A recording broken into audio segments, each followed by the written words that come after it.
Welcome, ladies and gentlemen, to our online lecture about electron configurations and orbital notation. We've been spending time giving a little bit more detail about the arrangements of the electrons around the nucleus. You've just completed or have been working on a POGL looking at electron configurations compared to the example of a boarding house. We will make some connections to this as we continue through this, but this lecture is to practice and understand how to write out the electron configuration, which describes the arrangements of all the electrons in an atom. We'll get to see how to do a full electron configuration, an abbreviated electron configuration, and the orbital notation in both cases. Now, there are three main principles that help us understand how to write out the electrons and the order in which the energy levels are filled. The Aufbau principle reminds us that we always have electrons filling the lowest energy orbitals and then proceeding to fill the next higher ones. The Pauli exclusion principle tells us that for every orbital in a sublevel, I can have no more than two, and those electrons have opposite spins. Those are the kind of like orientation of the electrons, and it's one of the reasons you can have two negatively charged particles in close proximity. Hund's rule tells us that each same spin electron will fill an empty orbital of an equal energy level before doubling up. That's because even though the opposite spins allow them to exist near each other, they're still going to have a tendency to spread out because of that repulsion between the negative charges.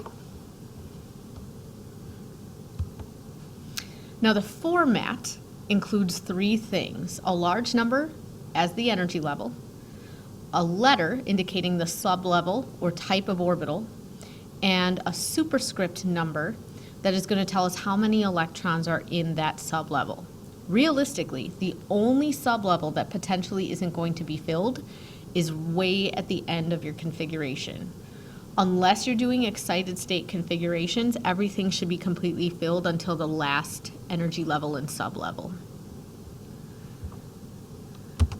Your periodic table is arranged due to the arrangement of the electrons and the protons. So there are certain regions of the periodic table we can help use to do this.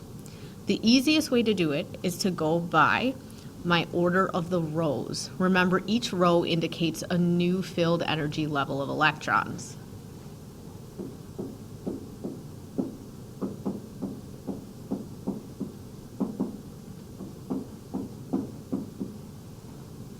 So row 1, or period 1, has only two elements in it. Both of those elements have their electrons in the first energy level. And we learned that the first energy level only has an S sublevel. The second energy level, you'll notice, has an S and a P. So that's where we get 8 total electrons in the second energy level. If you remember, that correlates to our Bohr models. The third energy level can have 18 electrons, so I get 2 from 3S, 6 from 3p, and then 10 from the D sublevel, which has 5 orbitals. Notice, even though it's in the middle of row 4,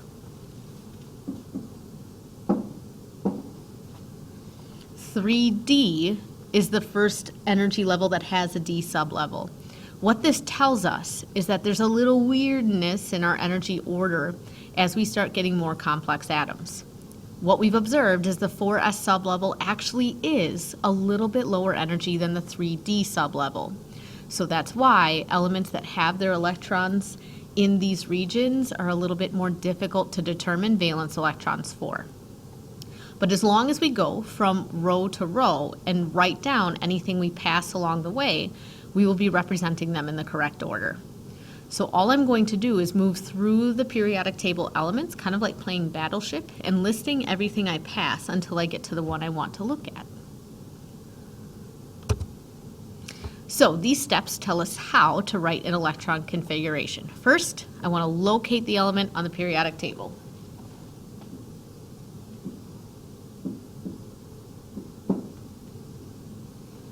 Then I'm going to fill in the orbitals in the proper order.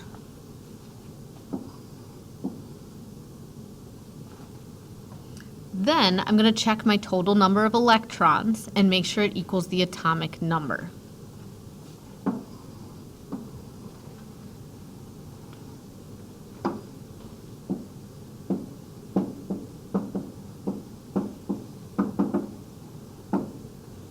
This will only be true for neutral atoms. If I end up writing an electron configuration for ions, I will have to make the adjustment from the neutral to the ion arrangement.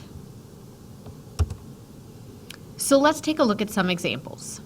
So first of all, carbon is in column 4A on the periodic table, which puts it right here.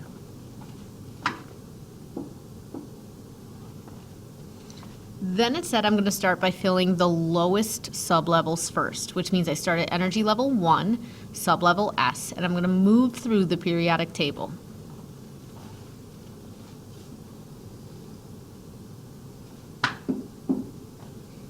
So in the 1s sublevel, I moved from 1s1 to 1s2. I have 2 electrons there. That energy level is filled. So now I'm going to start row 2 and go into the 2s.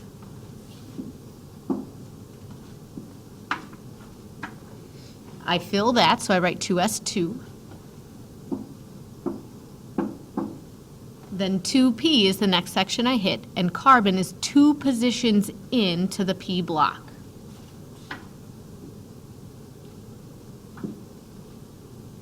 Now when I double check my atomic number, carbon's atomic number is 6. 2 plus 2 plus 2 in my superscripts equals the 6 electrons I needed.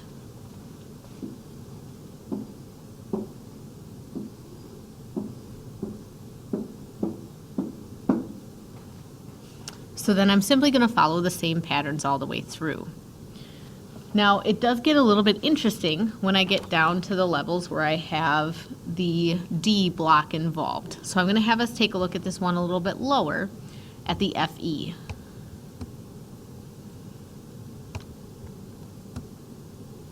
Now, iron is element number 26, 6 positions into the D block.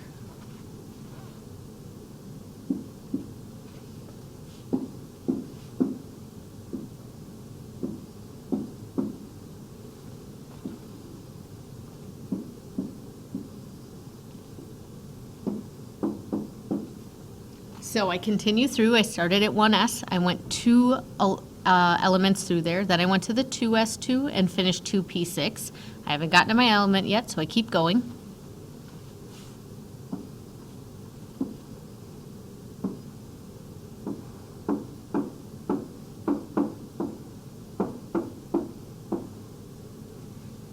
So then I notice I've gone through the 4s2 and I'm now into 3d. Please remember that top part is 3d even though it's in the 4th row. So then if I add up all of my electrons, my superscripts, I have 2 plus 2 is 4, plus 6 is 10, plus 2 is 12, plus 6 is 18, plus 2 is 20, and then plus the 6 in the 3D equals the 26 electrons I needed to place.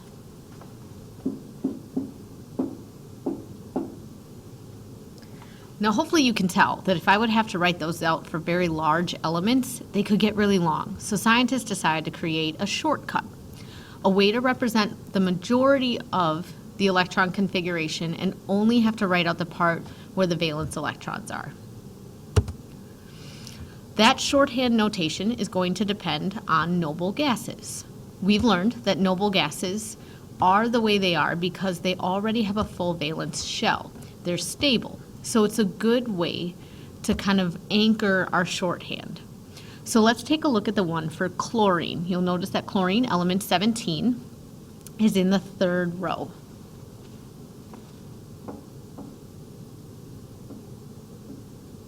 So what I'm going to do is look at the noble gas that comes directly before it. So I'm going to look up a row and all the way at the end, that's neon. I'm going to place that element in a bracket and then continue the electron configuration from where I left off.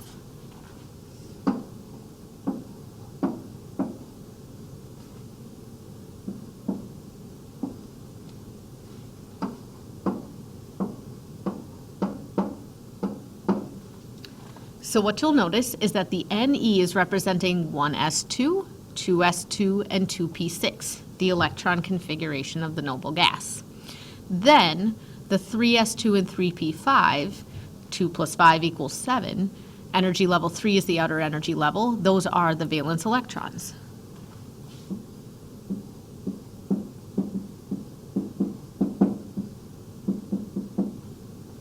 You will notice that matches the periodic table column number. So all we have to do is always look one noble gas behind and then write out the electron configuration from where we left off. The last notation or way of representing the electrons we learned was an orbital notation. So in addition to simply listing where the electrons are, we also find value in showing visually their arrangement. So you would start with the electron configuration and then add detail showing arrows in their orbitals.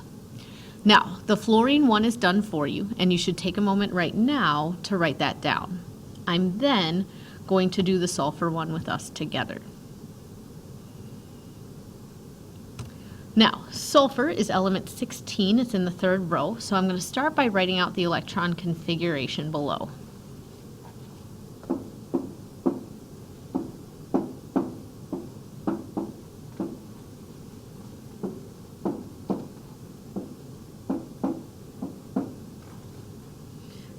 Then I'm going to draw in the orbitals using lines to show those different sections in the sublevels.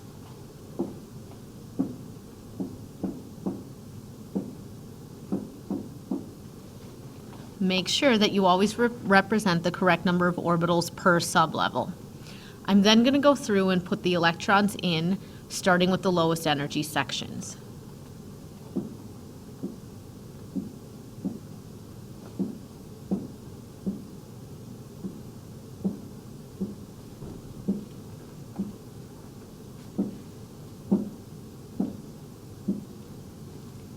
Notice how I followed all of our principles. I went through and did each energy level and sublevel at a time.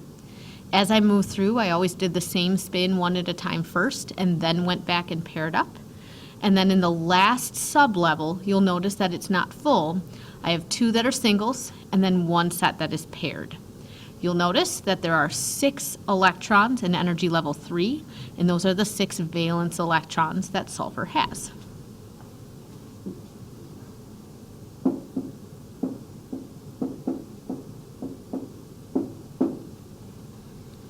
Now, as you've gone through this video, you've had to answer several questions and work through the notes to make sure that you had your correct parts down. We will be confirming those together next class. Please make sure that you have answered all the questions fully and that you have taken the time for each of these to make sure that you have gone through and done all of the right column examples. If you have questions, please let me know.